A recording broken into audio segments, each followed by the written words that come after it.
Yo, what's going on, TAP? That's right. This your boy Play B, chilling right here with my man Rev. Actually want to do some housework real quick. We also got that call-in number. I hope you guys haven't forgot about it. It's 209 area code 214-9472. Feel free to give us a call. We'd appreciate it. You want to share your stories and what have you. And so anyways, yeah, and we actually do have a story we're going to share today from somebody that we know about the topic that we're going to be talking about today. But before we begin, I'd like to welcome everybody and also welcome a guest that we have, I'm assuming all the way from the West Coast. We really haven't had a formal introduction to this person, so we're going to take care of that. First off, that's our housekeeping. We're going to make sure that we introduce ourselves, introduce our guests, talk to our guests a little bit about who they are and a little bit why we reached out to them specifically to talk about this topic today. But first off, we'd like to welcome our guest, Joey Lugo. How are you doing? Hey, I'm doing great. Thank you. Thanks for having me. No problem. So Joey is actually a good friend of one of our very good friends who we've had the pleasure of talking to multiple occasions, and that would be, and in fact, I have to not correct myself, but specify myself because I think the last time we talked, the first time we talked to him, to Kenneth, we didn't know about this, but he was going through the process to become an ordained, I think, priest or minister. So now it's something like that. It's Father Kenny Torres now. So we have to make sure that we correct ourselves. I want a title, man. Where do we go? What website do I need to go on to get a title? I want a title. Well, Father Kenny Torres, United States, sounds so weird. United States military veteran with the Marine Corps, who also works with the great paranormal investigative group, the Warren Legacy Foundation for Paranormal Research. So I was talking with him. Specifically, I was listening to a show that he did with another good friend of ours, Dr. Heather Lee, and he was on a panel there, and he was talking about that he knows people that have a specific interest or knowledge in this idea of cryptozoology, more specifically Bigfoot, which we've been excited to talk about. Yeah, but Bigfoot's my favorite, man. That's my. So I contacted Kenny, and I was like, hey, I need to know who this person is. It'd be really awesome. We've been looking to do a show specifically around that topic, and he blessed us with that opportunity. Nice. So that's who we're talking with now is this individual. So first off, Joey, can you just share a little bit about who you are and, go in as much detail as you would like, just about who you are and then how you come to have this specific kind of knowledge you have pertaining to this subject? Me and Kenny go way back. We used to go to high school together. Matter of fact, I was on the fence about joining the Marines with him, but I decided to join the Army instead. Became a paratrooper. Oh, wow. Okay. Yeah, I still am in the Army. Been almost close to 2 decades now. Oh, wow. Well, thank you for your service, first and foremost. Man, we want, and another thing that we were talking off before we started chatting with you is we want to make this month not just one day for veterans and military service people, but this is an appreciation for the month. So thank you for your service and your continual service. Oh, it's my pleasure. I've been around the world a couple of times, and you might have seen them in the news, Iraq and Afghanistan, of course. Oh yeah. But in regards to the Bigfoot and the cryptozoology, I've always had an interest in some things like this. It's just always kind of bothered me about how some of these animals, were thought to be made up. Case in point, the silverback. And then all of a sudden it's like, oh crap, silverbacks are real. And now we know it as, a silverback gorilla. They're in zoos and all over the place. We know what it is now. So what's to say the same that these creatures, aren't real? Just because not many people see them, not many people go out and see wild animals, expect them to just be popping out at basically your will. Right. I've always had an interest in this, and it's a pretty fascinating subject. I'm by no means an expert, and I'll be talking about things totally out of left field, but I've always had a deep fascination for cryptozoology, and namely the big ones. The Loch Ness monster, Bigfoot, Chupacabra, and all this other stuff. Okay, that's interesting. So how far have you gone in your, I'm assuming this is all personal research. So how far have you extended that personal research to go? Like, have you investigated things, or is it just things that you just are looking into from like on the sidelines kind of thing? Kind of like the sidelines. I don't like try to go. I'm not an avid Bigfoot hunter. I don't go in like the woods and just start beating on trees and flipping air. Yeah. Screaming it like they do in that one TV show. I would feel so silly doing that. Like, whoa. Yeah, I don't have a friend with a mullet that's just whooping the air yet. Right? But no, I read up on the subject, and I, of course, just follow a bunch of people who do go out in the woods and all that stuff. And a lot of these shows, it's just like it's a bust. It's weird. It's just like they go out. There's like they go up. We think we saw something throw a rock at us. Right. This Bigfoot, And I was like, that's cool, I guess. But someday I do plan on going out into the woods and looking for this critter. But if I don't find it, at least I get a camping trip out of it. Yeah, for sure. Well, that's a good way of looking at it. Well, no, and that's really interesting. And you're talking about specifically like the popularization of the paranormal on a lot of these television networks. And we had a conversation, I think it was with Heather or somebody, about even when it comes to the paranormal aspect, you see this really boom on TV of ghost hunters and it's just like a lot of that stuff is sensationalized because and the root of it's reality TV.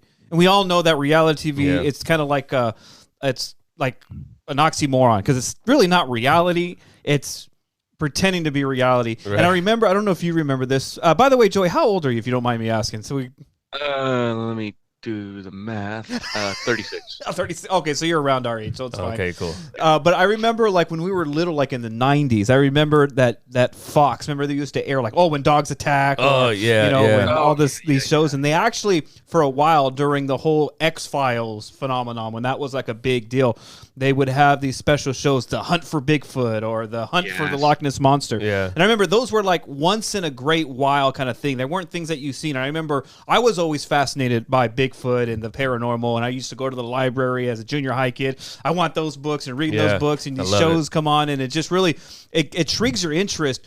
But now, I mean, here's part of my skepticism, and I'm not afraid, and I don't mean this in any disrespect towards any of our guests that we've had, but I do have a skepticism because I think it's healthy to have a skepticism about certain things. So it's not like I don't believe in Bigfoot or the paranormal or ghosts or any of those things. I just, looking at it along these lines, it's like with our advancement in technology, should we have discovered something? And these people that go out on these television shows, are they going out there with the say, well, we already know it doesn't exist, but we're going to be sensational. We're going to make ratings. We're going to do a show and pretend, because we know they've fabricated some evidence in the past, whether it be footprints or the famous story of I think the dentist or doctor in Loch Ness with the toy submarine. Oh, yeah. Well, the thing with Bigfoot, though, I mean, you don't find bear carcasses, I mean, unless you shoot it yourself. I mean, I've heard that too. So, and even with modern technology, I mean, it's even hard to gauge a population of certain wild animals because, it's hard to find them. So given all that, and then on top of that, if this creature has any intelligence, which I'm assuming it must have a good amount of intelligence to avoid people, who's to say they don't bury their dead like we do? You know what I mean? And it's funny because I've heard stories and reports that usually Bigfoots are in pairs. They go out in pairs just in case something were to happen. They could drag the other one off. I don't know. That's just something I've heard that's been thrown around here lately, but. Bigfoot's my thing, man. I love Bigfoot. See, I'm ready. Let's go to the woods right now. Let's do it. Yes, Lord. Yeah. And a funny story I was talking about, things not being real. And then when I was living in Louisiana, I was talking with one of my coworkers in the office, and out of blue, I said, I need a Beowulf 50 caliber rifle. And he looked around and he's like, why? In case werewolves are real. And they're like, oh yeah, good point. Right. Well, like down in Palm Springs here recently, there's been an increase in hellhounds sightings. What? Yes. Yeah. Yes. The Palm Springs seems to be the stomping ground for hellhounds there. That's crazy. Well, so you're talking about Florida here, and what's interesting, I remember a couple of years, or not so many years ago, but I tend to get a kick out of watching like the videos on YouTube, not the hunting videos, but like they have the countdown videos, like Right. The mysterious things. One of them was about the skunk ape in Florida, I think it was. Oh yeah. Uh-huh. And Sorry, go ahead. no, I was just saying it's just like you've run into instances like that. So I'm just like saying it's like, and going back to my skepticism, I'm like, I do believe there are probably creatures or animals that we haven't yet discovered or identified yet, and but I don't know. Yeah. Go ahead, Bob. I'm sorry, brother. Go ahead. I cut you Oh off. yeah. So the skunk ape is there is a famous photograph. I can't remember what year it was taken, but it was taken by some woman who sent it anonymously to the local sheriff, I believe. Mm-hmm. And in this photograph, it was a skunk ape, and it looked just like a really big, long-haired orangutan, and it was stealing apples from her porch. So she sent it anonymously. All they know is like some woman took it. She left a note saying this thing was in my backyard. Skunk apes, I believe, have a reputation for being a little more aggressive than the Bigfoots up in the Pacific Northwest, along with the Ohio grassman. Now, I think Okay. I think the Ohio grassman is different because I believe it has like 3 digits either on his feet or his hands. I'm not quite too sure. I could be wrong though, but I know like those two are notorious for being aggressive. And come to think of it, a lot of Bigfoot sightings in the South have shown these animals to be extremely aggressive, like rolling up on people, doing I guess their equivalent of chest beating like gorillas do, Mm-hmm. Understand. But Okay, so that's interesting that you mentioned that, because you're talking about different geographical locations, and they all have these kind of sightings or stories of a particular creature that kind of bear a resemblance to a kind of a Bigfoot type cryptid. So, like, I don't know if you are too familiar, but do you know about like different areas of specifically our country, in the United States, where I know there's stories in the North Pacific, there are stories in the Sierra Nevadas. So do you know of anywhere else besides those locales that have these kind of similar stories in the country? Oh, of course. There's some, I believe, in the Southwest Arizona, Utah area. Really? They have a cute nickname for it. It escapes me, but I believe there's an Air Force base there where the airmen were having encounters with this beast, and it wasn't as aggressive, but it was not afraid of humans. Of course, there's the Ohio grassman, Bigfoot type critter.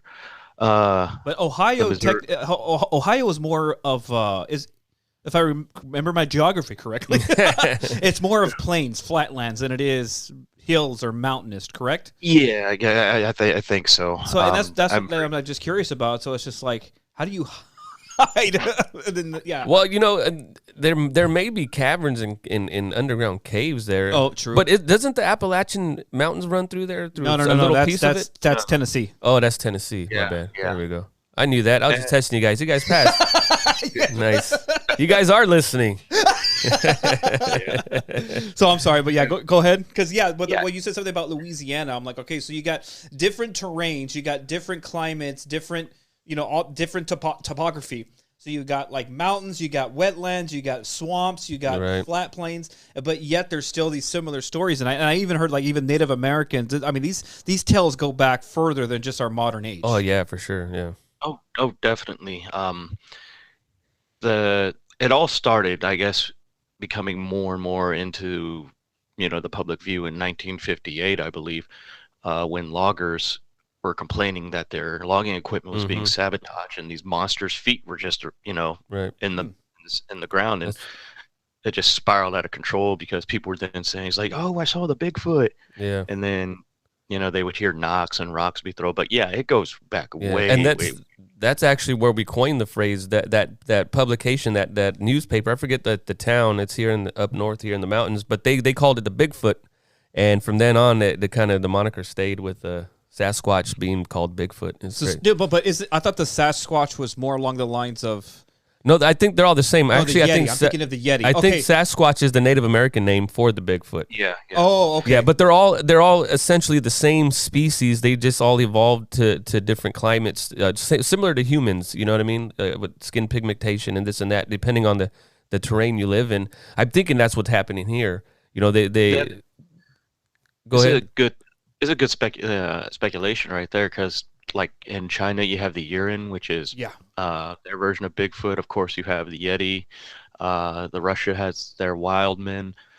Even Africa has like instances of wild men, not gorillas, of course. The only place that I can't think of that has like Bigfoot-like entities is straight up the Middle East. Okay, but wait a minute here. I'm gonna ask you a question as a military veteran, or no, I'm sorry, a current military serviceman. Have you had shared this with me, and I remember looking into it and like I had never heard this before. But apparently, while we had Marines in Afghanistan, they encountered, what was it? You explain it. Yeah, they encountered a creature that was, I wouldn't say a giant or a Bigfoot. It's kind of one of those in between where I guess it can be either or. Yeah, they encountered it in a cave, I guess, and they killed it and they shot it. Yeah, I know what you're talking about. The rumored giant of Kandahar. Yeah, okay. Yeah. But it was an actual like giant. Like it had like a burning red Nephilim. hair.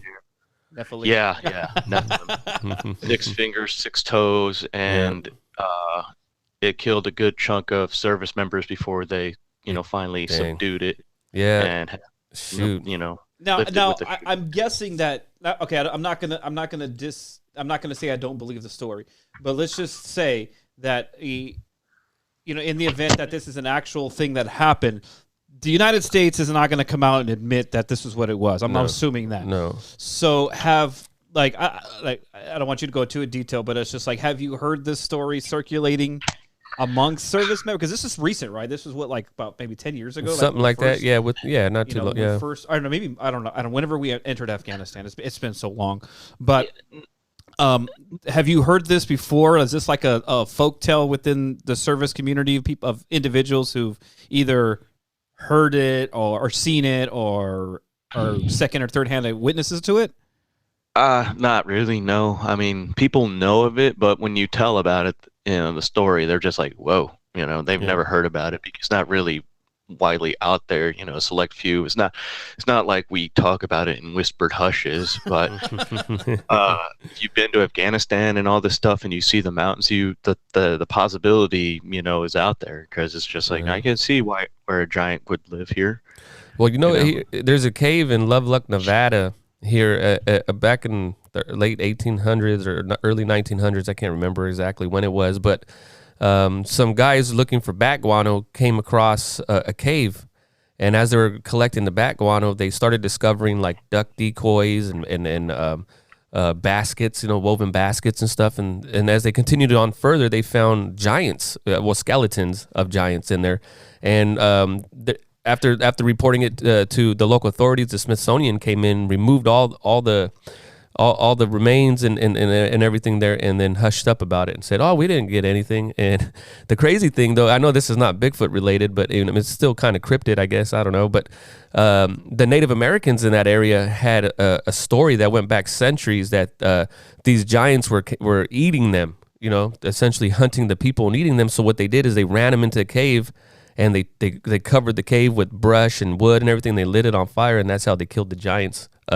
And so they say, "Oh, we found the cave." It's pretty interesting.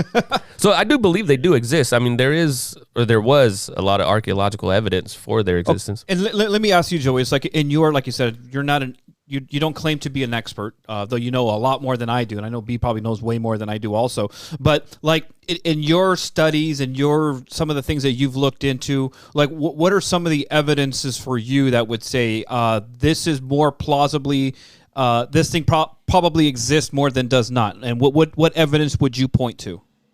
Well, for example, when these hunters go out and find something, they don't exactly find the creature, but they find evidence that there was something there, like rudimentary, very crude dwellings, like lean-tos. small huts. I mean, that's a clear sign of intelligence. Yeah. And I seriously doubt that some yokel is going to go out into the mountains just to build a grass hut to screw with people, you know? Yeah. I mean, probably, but the likelihood is just really, really out there.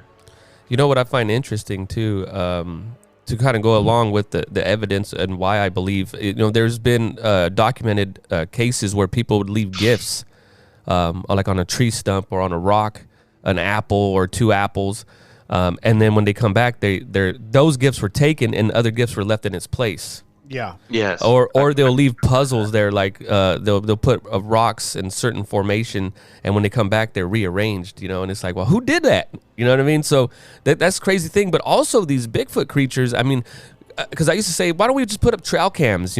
But then when trail cams do get tripped and they take a picture, it's usually covered. Like they cover it with their hand or they move it before they could get in the frame and take an actual photo. So it's like there is some level of intelligence if these creatures are the ones doing that, It's interesting, man. I love Bigfoot. That's my boy. A funny thing about that, the theory, there's like a running theory or a hypothesis, I guess, about the reason why trail cams aren't successful is 1, they know what they are, like you said, Right. and 2, that these creatures can see in the infrared spectrum, like some kind of night vision. So those things would just be glowing into, they'd be beaming. like Predator. Oh my God. Yeah, so that's probably why he sees like the little light sensor pushes out and he's like, no, not today. That is it. These are all I don't know. Like I said, this is a topic I don't know a whole lot about, but I'm really interested. I mean, hearing I've never heard these little tidbits that you're sharing today. Oh, like, dude, right, yeah, cool. I love it. I love Bigfoot, and you know what? We've been wanting to go out into the wilderness and kind of just do a show out there. But I think honestly, for us, we would have to go really far out because we're in the Central Valley here in California, so it's not like there's no. Like the closest, what the Stanislaus Forest is about a couple hours out. So I don't know if there's anywhere around here. But so you're currently, I'm assuming, somewhere on the East Coast, correct? Yes, I'm stationed in North Carolina right now. Oh, perfect. Okay, so that, if I remember right, there are some similar stories out in that area like that like you were talking about the Appalachian area of certain other creatures. It's like, have you heard of anything like that is shared amongst locals? Honestly, no. I really don't get out much because I have family and my wanderlust days are pretty much over. But I really didn't like interacting with people outside of the base because I just got bad vibes from a lot of them, to be honest. But every now and then you'll come across some stereotypical crazy old guy from the movies talking about there's monsters in the mountains, and and you ask him, it's just like, I saw a big hairy man. And I'm like, yeah, there's Bigfoot here. Yeah. Oh man, I'm a believer. I'm a squatcher. I really am, man. I say, why can't there be Bigfoot? Why couldn't he exist? You know what I mean? Because a lot of people that I've talked to, within my family, like my cousins and stuff, they're like, I don't think he would exist. We would have got a body by now. And I'm like, well, I mean, when animals, this is known to be proven fact, when animals sense their death coming, or if they're old and they feel that they're going to pass, they'll go hide themselves. You know what I mean? So who's to say Bigfoots don't do the same thing? You know what I mean? So well, I think another question I would ask, it's like, so when you're talking about, for instance, like the food chain, so like I think the question would be, so if you're talking about Bigfoot, so obviously they would have to be at the top of some food chain where they're not a threat, because normally when you find a carcass, it's usually because they're somewhere underneath towards the bottom of the food chain, and they got gotten. So we're then assuming that there's really nothing out there in these areas that are not hunting these, whether it's mountain lions or bears, or even. Other, that's another thing too. So you would figure that there would be something else, an apex predator. Either these creatures are the apex predators, because there's like you said, there is no carcass. If they exist, there's no carcass. Mm-hmm. So it's like, so what is your theory about that type of thing? The fact that we don't have the carcass, and the fact that I wonder what these guys are eating. Honestly, well, there's been carnivorous. There's been accounts of hunters seeing these beings, if you will, picking up deer like nothing and just snapping their neck and walking off with it. Yeah. You know, just like it's just like if you were to pick up a Chihuahua type deal, you know, and they just pick up this deer, snap it, and take off. What do you think, Joey? So in regards to the body question, yeah. So if they are intelligent and they do have family groups, I believe they have some kind of concept of a life and death and a possible afterlife. Wow. So I didn't think of that. Yeah. Yeah, so if they're, thinking and they have, a tradition or a family unit or a tribe, then they have to have set traditions. Right. I mean, it's like the cavemen wouldn't just leave their, family just rotting out there. They would have some kind of, funeral service, burial, or something like that. Yeah. That is interesting. Well, I'm sorry, brother. Go ahead. I keep interrupting you. Yeah. Yeah, no, it's fine. There something also could be brought up is maybe they cremate their dead too, like a funeral pyre. That's a possibility. Although I mean, there's not a real big jump in unidentified fires coming out of the wood. Well, and here's the crazy thing. Fun tidbit: if you're ever lost in the wilderness, you light 3 small fires in a row. That signals that you need help because the fire department, the satellites are looking for fires a lot of the time. And if you're ever lost in there, you can do that and signal for help. That's interesting. Maybe Bigfoots do that too. So I want to talk about the level of intelligence here, and not only that, and not just intelligence, but the level of belief, our spirituality. It's like now you're getting into an area that I never thought would be a possibility. You know what? Well, when I was in junior high, there was this book, and I can't remember the name of it. I actually want to get it, find it. And I was going to do a book report on it. My teacher didn't let me. Well, what happened was there's this guy lost in the woods. And if I remember correctly, this was based on his journal. This book was, his journal or whatever. But long time ago, a couple hundred years ago, whatever. I can't remember the exact year. But anyway, he was lost in the woods and he broke his leg. He was hurt. And a family of Bigfoot picked him up and took him with them. And he lived among them for a year. And he chronicled it. Wait, Joe, are you familiar with this story? I've heard some stories similar to this. Yeah, I've also heard about a prospector being kidnapped by a family of Bigfoots. Oh, too. snap. That's interesting. Shoot. No, like I said, it's just the level of idea, like you're talking about the spirituality. Yeah, of that's deep right there. Do they have a Bigfoot Bible? Is there a Bigfoot Jesus? I'm not trying to make light of it, but it's just like there has to be a level of complexity when it comes to. They prayed to some big ape. Yeah. Jeez. No, but it's funny to think about, but at the same time, it's just like if these creatures do exist, they're depicted as humanoids. They're depicted as being highly intelligent. So what's the level of that intelligence? It's like, is there a secret society? Well, guess that a secret, an infamous. Well, I hate, because a lot of you got the ancient aliens and all these other groups that are getting involved now with Bigfoot saying they're interdimensional beings sometimes, Bigfoot's, every time there's a sighting, there's a light in the sky, and maybe they go back to the mothership. I hate when people go that way. We're not big guys of the ancient alien theory anyway, but yeah, I like to believe he's a real life flesh and blood creature. I don't think he's from this planet. Yeah, I don't think he's some interdimensional time jumping. So you're saying he's not a Wookiee? Yeah, no. Oh, funny story. When they were filming Return of the Jedi, the guy Peter Mayhew played Chewbacca couldn't leave the set because they were filming in the forest, like the redwood forest in California. Oh yeah. So he couldn't leave the set because there was hunters around and they saw him. They might just bag him thinking he's Bigfoot. Oh, that would have been terrible. Dang. Well, let me ask you this, okay? Now, I don't know about you guys, but I'm a big firm believer in if you shoot it, you eat it. You know what I mean? And hunting for sport, but for food essentially is my main goal. But if I were to see one, do you think it'd be morally wrong to take it? Even if it's not aggressive, like to kill it? I think so. So, funny story, what you're talking about, a lot of hunters have encountered the same dilemma, but there has only been one instance that I know of where the hunter took the shot, and he felt great remorse and guilt the following time after. But a lot of people, when they say they got this Bigfoot in their sights, they can't pull the trigger because it just looks too human, and some sense of remorse looks over them, or then just like, what if I'm wrong?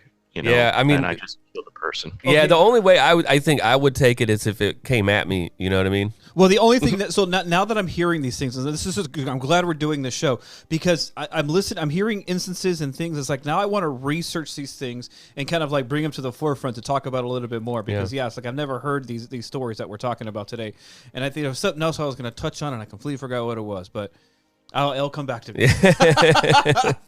Yeah. Have you seen that YouTuber? I forget his name, but he actually has really compelling video of Bigfoot. A family pod of them up in the mountains. Like is that official? Is that what they call them, pods? I don't know. That's what I'm calling. That's what I'm calling them. Like I don't know what's the official word for it, but he zooms in. He's like pretty far away, and he zooms in and he finds them. They're kind of camouflaged amongst the foliage or whatever it's called. And he gets them with his camera. It's pretty interesting. I forget. Okay, well, there's a group that I follow on Facebook. It's a Bigfoot group. I think you and I both follow it. But one of the running jokes is like they'll post a picture of what they say to be Bigfoot, but a lot of people say, well, no, it's not blurry enough, so it's not a real picture of Bigfoot. So one day somebody posted a picture of the monster truck Bigfoot. Look, I found Bigfoot. Oh yeah, I see that. You see what I downloaded it and I made it all blurry and I re-uploaded it. I'm like, no, here's the real picture. And they're like, oh yeah, and I'm a believer now. So it's like there's that running. I don't know if it's a running gag or whatever it is. Squatchers. It's like amongst Squatchers. Yeah, I like that term. I got that from you're not going to get it. You're not going to get a clear picture of Bigfoot. But I'm saying but this guy actually got good video, like legit video. I mean, I don't know if it's faked or what, but you're going to have to share that with me. I got to find it. It's probably my history of YouTube or something. But Squatchers. I actually got that from the BFRO on that show. Chasing Bigfoot, I think it's called on Discovery. Did you say Squatchers? Squatchers. Okay. like Sasquatch, but that one guy Bobo calls him Squat. He's like, yeah, I'm a Squatcher. I'm like, I want to be a Squatcher. It's a Sasquatch, Ricky. Yeah. Oh man, that is funny. Oh, good Lord. Well, you said you had a story you wanted to read. Oh, that's right. Read that, and then we could get everybody's reaction to it. Yeah, so here's what I'm going to do. I got a story. So I had a good friend. I don't want to, because they were kind of not embarrassed, but it's like this person, I'm not going to specify gender or anything. I'm going to keep it anonymous. But they listened to the podcast, and they I'm a good friends with them, so we were talking one day, and there's we're having the show with Father Torres, and nice. About paranormal, and we're trying to find somebody actually to talk about Bigfoot. And this person said, I seen Bigfoot. I got a story for you. And this person went through the story. I was like, okay, just write it down for me, and I will share it on the show. But I won't say who it's from. Yeah. Because this person, I'm a believer, but I know people will look at me sideways when I tell the story. So I'm going to share it with you. So here we go. So here's the story.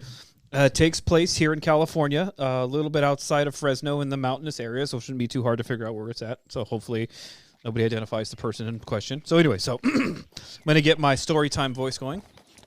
Okay. There we go. We got them. I like that. You like that? So I like that. So, okay. So I remember in the late 70s, my friend and I were out riding our horses all over the mountain area exploring. One day, we were riding pretty close to home. There were 3 houses with an old shed.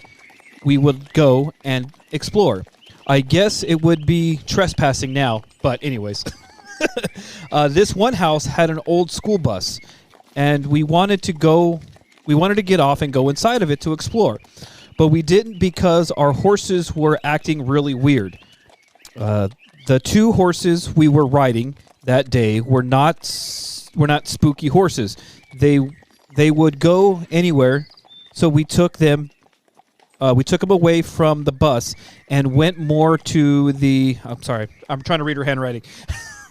I gave her away. I said her, anyways.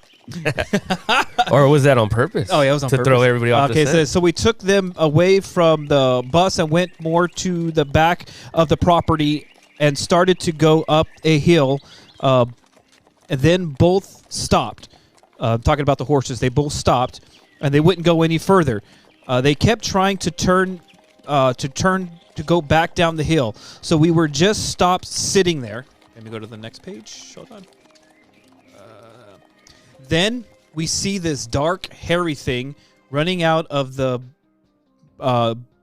bushy area up the hill. Thought it was a bear, but it didn't have hair like a bear. Hair like a bear. Sounds like a nursery rhyme now. And there were two things behind its shoulder. I'm not sure how to explain them. It was part of the hairy thing. We just stared at each other.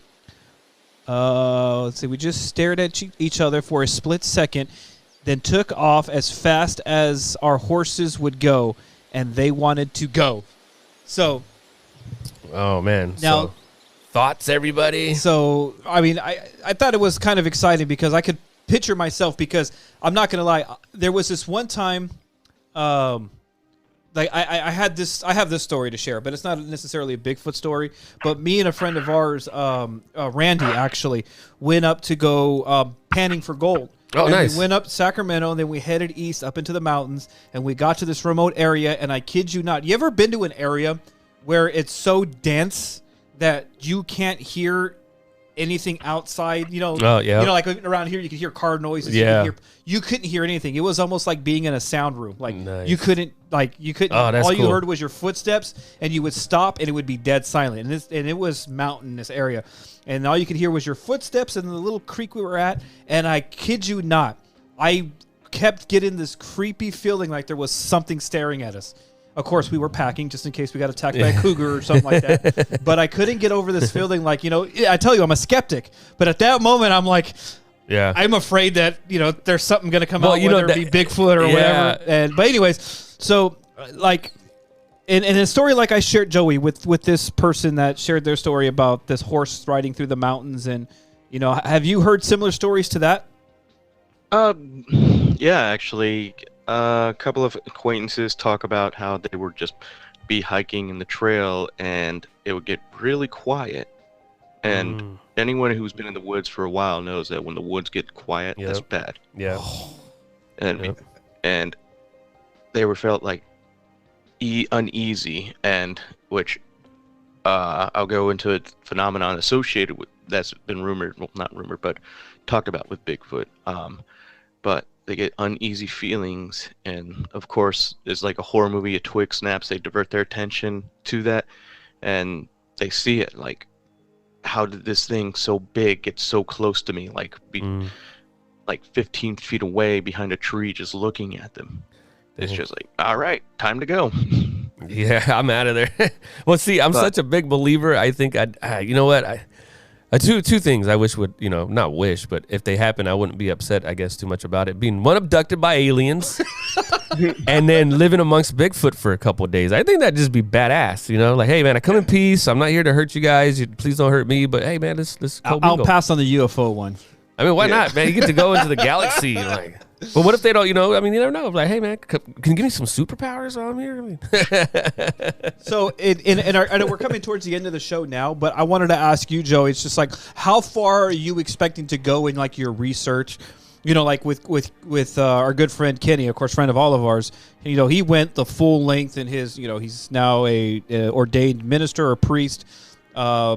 He's working with the Warren Legacy Foundation. He's not just working with them. He's the regional director here on the West Coast. Yeah. So, he's doing a lot of work. He's really pursuing that in that aspect. Do you see yourself kind of like doing the same vein in some of your cryptid research, whether it's Bigfoot or any other cryptid, or you're just happy being a casual investigator or whatever?